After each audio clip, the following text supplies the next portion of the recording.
It's Buddy Webb, Midland, Texas. Today looks like it's April 13th, about 3:16. I've got some videos that I found, which I've shown pictures of. These are just really incredible. I mean, this is right off of my security camera. I had just survived a murder attempt. I had been shot by surprise in my home, and I'm seen crawling out, and I'm going to show you that, and then we'll see the police show up. Let me back off a little bit and kind of explain to you just the short story of this incredible story here. I'm from Hobbs, New Mexico, 25-year company employee with DCP Midstream. It's a major gas company, IT guy, and I was asked to transfer to Midland, Texas, in 2008. And I buy a home here, and then the previous homeowner, a young guy like 27 years old, he dies a couple weeks before I closed on the home. I was told it was an accident, and I didn't think nothing about it. And so I was living here a couple years, and I figured out somebody's breaking into my home. And they're coming in here when I wasn't here, and I worked all the time, worked a lot, and I was single.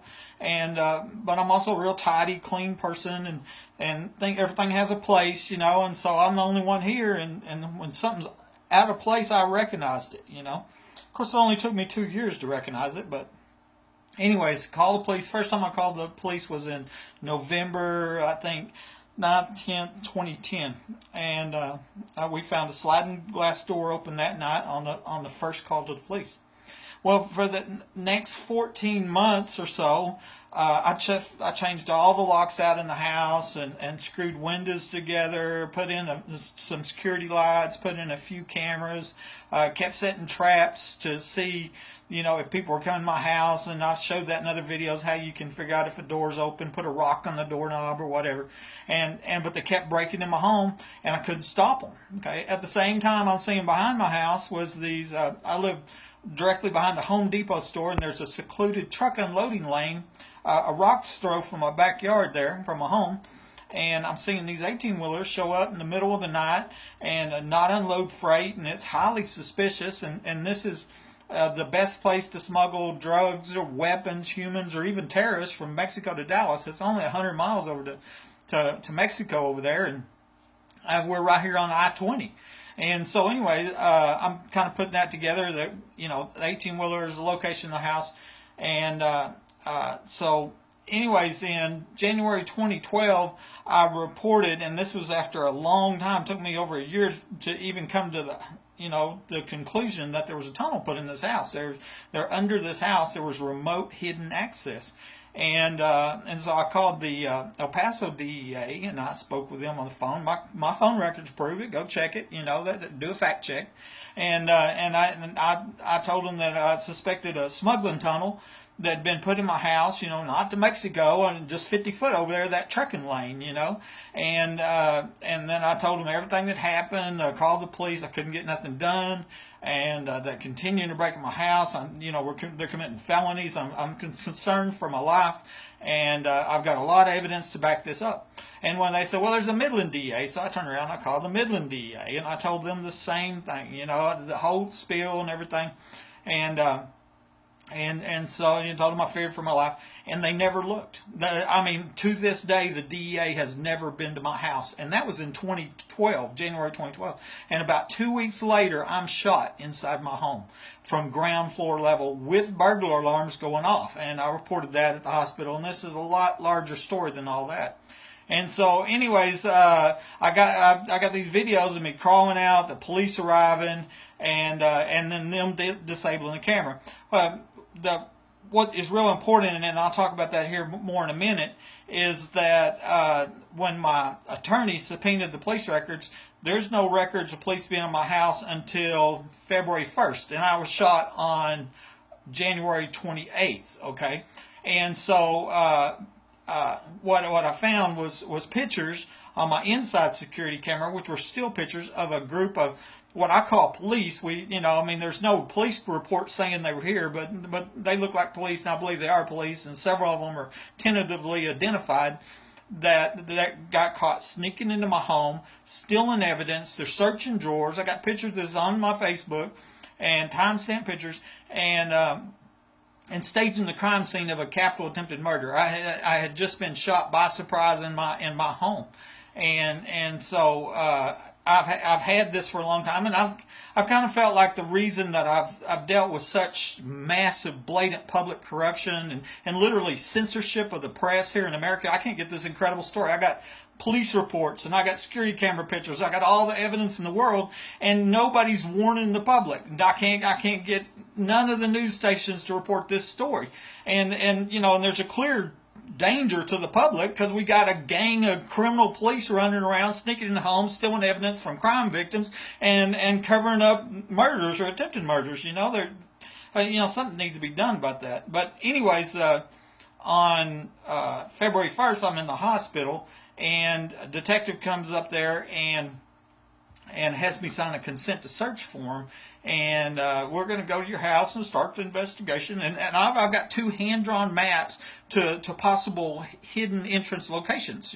Well, here, let me give you these. Go to, okay, well, they took the maps. We're going to go start it. And it was all bullcrap. So it was all crap. It was all make-believe. They'd already been in my house, but they didn't know they'd been caught on camera. They had accidentally got caught on camera when they were caught sneaking in and stealing evidence. And which I've showed that before. I've got the log files that show they tried to disable the camera and they accidentally started it. I give God all the praise and glory. This is a story. God's hand is all over this, and that's part of it. Because we all know it would be a whole different story if I didn't have pictures of them secret police. I mean, they would be lying, and they still are. They still lying. I can't get anybody to admit, yep, I was over at your house and we were stealing evidence and we were covering up a murder attempt. I haven't had a single person man up and say that, and so it's they're calling me crazy and I'm the one with the evidence. Anyway, I'm going to show you this stuff, and you're really going to be amazed. All right, I think we're back going, and what I'm going to start here is on the first police report I want to show you is on December 20th, 2011. This is very important because the police were called. My first call to police, as I said, was in November 2010. Well, the police were called here 39 days before I'm shot in my home. And these 2 police officers show up to my house. I'm handcuffed in my living room and taken and put in the back of a police car down the street. And there was a bag of marijuana or pot laying in the back seat of this car, of this police car. And I understand what it is. It's a clear threat that they're going to frame me, going to frame me for drugs. And they tell me we better not be called over here again for this stuff. And what this stuff was repeated break-ins to my house that I've been calling in that I felt like were connected to prostitution or a prostitution ring. And so this is the actual police report, except that I blanked out some names of the police officers there and just left the first names, Blake and Trent. And but these are the 2 guys that showed up. The reason I didn't call the police when on the night of the murder attempt, when burglar alarms were going off over and over and over, was because I had been told by the Midland Police Department, by these 2 guys, we better not be called over here again. I get back in the house that night and I'm told we're creating a document trail on you. This is 39 days before I'm shot inside my home and find my phone lines disconnected. And you can see in the police report, extremely 1096, which means crazy, etc. That's really important because now, as I've told people, here I am crawling out, The timestamp 128:12 is 10:42, When I fell to the ground, I found my phone had been disconnected. My cell phone had disappeared earlier in the day. I had no communication. I was forced to crawl out. At this point in time, I didn't know if I would live or die, literally. And actually, I screamed for help as loud as I could inside the house, and then I screamed again outside the house. And what you're going to see here is as I get into my truck, I pull myself up into my truck with my arms, and then I drive with my one foot that's shot up on the dash, bleeding, and I drive to the 7-Eleven. I roll my window down and I say, I've been shot. I'm shot. Get me some help. And then a Midland detective showed up. This Midland detective, female, Hispanic, on her police report says she wasn't even there, and that's not true. She was there, and I know for a fact. Anyways, then the police arrive. Okay. Well, when my attorney subpoenaed the police records, and there is no record of police being at my house, and I have a $2,000 reward for identification of the secret police. Okay. And minutes after I crawled out from a murder attempt, okay, and literally found my phone lines cut, and they didn't cut my phone lines, and didn't shoot me at point blank range because, they wanted to wound me, they wanted to kill me, and all of a sudden, magically, police show up at my home here, and I've had a picture on Facebook for a long time, but I've never showed the video. I just finally got the video working today, actually, and I wanted to show you this. The timestamp on this is at 11:01 on 1/28/12. That's Saturday night. 2 police cars. Look at that. Second one almost looks marked. As a white one doesn't have it, and you're going to see them get out here, and there's, so there obviously police were at my house, except no police report. Nobody can tell me who they are 4 years later, and I just survived a murder attempt. I mean, these guys right there are involved in a murder attempt. Whoever they are, whoever drives them car, that's all there is to it. They're involved in a capital attempted murder. Period. We need to get them identified because there's a danger to the public, okay? The next thing they do is disable my security cameras. And, they're here less than 20 minutes. I haven't even been shot an hour. I got secret police at my home disabling the security cameras, which allows them to come and go in and out of my house all they want. And I believe that that's when they were staging the crime scene in the next 3 days, because the police didn't come to my house until February 1st, 3 days later, when I signed the consent to search for them. And I'll show you that in a minute. The timestamp on this, and I'm just showing the video, there's nothing really to see here other than this camera, which is channel number 3. Okay, it looks like it's at 11:22. Okay, so remember, 10:42, I'm shot, crawling out. 11:01, secret police show up, look like sheriff because they're in tan uniforms, and they disable my cameras on my home, and you can see it there. Okay, and we didn't see them do it. We know it's them though, because they showed up just a few minutes earlier. And okay, so then I'm going to show you camera number 2. That was camera number 3, and camera number 2 here, and I'm just going to have this a minute. What they did was rotate the camera back towards the house so it took a view of my security light, and that's what that picture is. And so there's really nothing to see here because you're looking at the wall, and they wanted the camera to view the wall. They didn't want it to view them, so they could come and go and stage a crime scene of a capital attempted murder. Okay, that's what these guys are doing, period. Okay, so we pulled the police reports.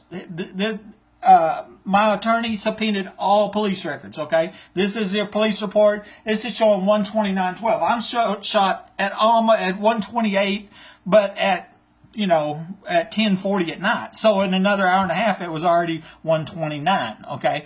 No police or a record at my house. The only record here is there was some call at the next day at 7:02 for a test only for PW. I have no idea what a PW was, or to this day what this test call. So, my best guess is as they put some tap on my phone lines because they don't want the crippled crime victim going out there telling the public that they're helping murder people. That's the only thing I can figure out, because this says no police are in my house on 1/29, except my security cameras tell a different story. Because this group right here, which is in a darker uniforms, are caught inside my home at between 3 and 4 a.m. on 1/29/12, which is the next morning or a few hours later. Okay, here's the first, you've seen that on camera, and these were still pictures, and then this is where they accidentally started the camera. This guy's wearing a Midland K-9 police jacket. In 2014, a Midland K-9 police officer murdered his wife and kills himself. I believe that murder was directly connected to the capital attempted murder on my life. I have a $2,000 reward to identify police. That is unheard of. That should be a national news story. You should turn on your news and they're going, identify these police that are going around murdering innocent citizens, or at least helping cover it up. We need to know. This is the one that met me at the 7-Eleven, said she wasn't there. And she's also the one that closed this case, okay? And this one's also known. And we believe this one in the middle is this one right here. One guy in glasses, that might be the guy that was here on the December 20th and was part of the two guys that come in here and put me in the back of the car with a bag of pot and said, we better not be called to your house again for this. Okay, so, and then on February 1st, I'm there at the hospital, and of course I'm thinking, thank God the police are finally going to do something. Not having any idea that the police department was involved in this murder attempt, and all of a sudden it makes sense now. No wonder they wasn't doing anything, because I had been calling and reporting, and then you go, oh, the previous homeowner died. I'm going, right, I'm just the next guy. I'm the next guy after the last guy. And they're ready to get me out of here so they murder the next guy. You know, this got to stop. These people got to be identified. This got to end right here. You can see the date on it, February 1st. And I'm going to read it to you. My constitutional right not to have a search made of my premises hereinafter described without a search warrant, and of my right to refuse to consent to such a search due hereby authorized. Well, and you know, as far as I knew, they were up there. They were going to start their investigation to find out who tried to murder me in my home, you know, but that was all a ruse. They had already been in my house, but they were pretending that they hadn't. They didn't know they'd been caught on camera at that time, and I didn't know they'd been in my house either. So this by the police reports is the only known entry is on February 1st. And so I actually have a video of February 1st because they're still busy disabling security cameras even on February 1st. This one comes in at 11:01 a.m. February 1st, and you don't see the police officer. But I actually have a record because this was an official entry to my home, was on February 1st. And so then, as some people know, then it comes back. And I'm the one that have literally been called crazy over and over and over. I mean, they tried to have me committed at the hospital, and mental health cleared me, okay? And then I see where this same detective called the mental health facility, tried to get me committed herself. And she's not even a doctor. She's the one that met me at the 7-Eleven and snuck in my house and stole evidence, right? She's the one at the emergency room. I was going, there's proof at my house, there's proof at my house. And she went to my house and stole the proof because there's proof missing, you know? And so anyways, share this video. This has got to stop. We can't just keep killing people. The story's a lot longer than this, but I wanted you to see this. Talk to you later. This is Buddy. Bye.